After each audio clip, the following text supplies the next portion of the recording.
अभी ये काफ़ी हैं। तो अगर रूल देखें इसके रूल में ये आप लोगों का पहला रूल है, there can only be one start and one stop symbol in a flow chart. एक ही स्टॉप और एक ही स्टार्ट होता है, नो अदर, मतलब ना दो स्टॉप होंगे ना दो स्टार्ट होंगे, ठीक है।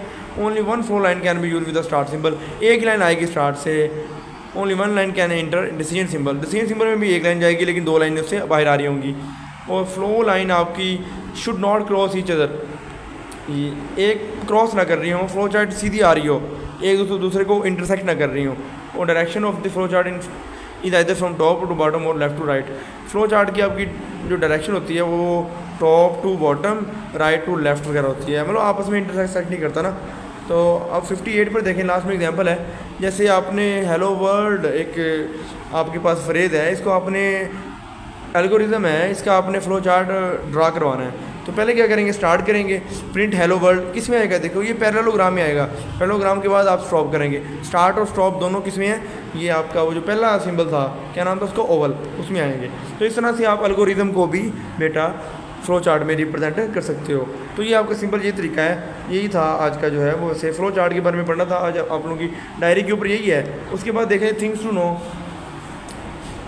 थिंग्स टू नो है, जैसे ये आप लास्ट आपका ब्लू बॉक्स है और इसमें एल्गोरिदम के बारे में आपको थोड़ा सा, फ्लो चार्ट के बारे में कुछ सिंबल हैं, उसके ज़रूरी चीज़ें हैं। पहला देखें, in algorithm and flow chart some terms are use with a briefly defined here. पहला डिक्लेयर होता है, जब डिक्लेयर होता है किसी भी, जैसे मेमोरी आपकी पता है बॉक्सेस में होती है। अब अगर कोई आपने कुछ जगह मखसूस कर दी है कि जी ये जगह पर ये चीज़ फिट आएगी, तो मेमोरी भी ऐसी ही होती है ना, जैसे आप बॉक्सेस बने होते हैं, तो जो बॉक्स आपने मखसूस कर दिया है वो आपका डेक्लेरेशन हो गया वेरिएबल की।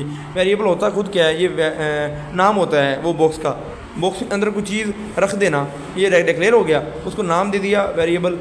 डिक्लेयर का ये हो गया आपका वेरिएबल का नाम, उसका वेरिएबल हो गया।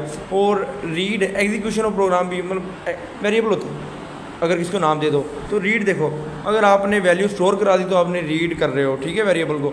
और ये जो परसेंटेज सिंबल होता है ना, परसेंटेज सिंबल, ये बेटा आपको रिमाइंडर करवाता है। अगर आप दो चीज़ों को डिवाइड कर रहे हो ना, तो पीछे जो बच जाता है वो आपका क्या होता है, जैसे 2 को 5 को 2 से डिवाइड करो तो 1 बचता है, एक आपका क्या होगा, ये आपका रिमाइंडर या परसेंटेज से इसको उधार करते होते हैं। तो बेटा यही था आपका जो है वो टॉपिक आज का 59 तक था, ठीक है, ऊपर तक था ये थिंग्स टू नो तक, ब्लू बॉक्स तक। अब आप लोगों का जो नेक्स्ट काम करना है, आप लोगों ने होमवर्क वगैरह, वो डायरी पर दोबारा चलते हैं। डायरी पर दोबारा चल के देखो, यहाँ पर होमवर्क आपका है, फ्लो चार्ट आपने ड्रा करना है और फाइंड 3 मैक्सिमम, अच्छा 3 नंबर हैं आपको, जैसे कोई भी ले लो रैंडमली, जैसे मैं आपको दे रहा हूँ 15 ले लें, 21 ले लें, 28 ले लें। अब 3 नंबर है, इनमें से आपने ना इनको फ्लो चार्ट में बताना है कि इनमें से कौन सा सबसे बड़ा है, मैक्सिमम है। तो ये आप लोगों को फ्लो चार्ट जैसे भी एक बार आप लोग ट्राई करें, जैसे आप लोगों को समझ आता है तो इसका बनाएं। ये आपका होमवर्क भी है और इसको अच्छी तरह पढ़ें आप लोग, ठीक है, 57 से लेकर 59 तक। तो ठीक है बेटा, ये काम करें, ये आप लोगों का काम था। तो अगर कुछ चीज़ नहीं समझ आती तो नीचे कमेंट करें। फ़ी मान अल्लाह।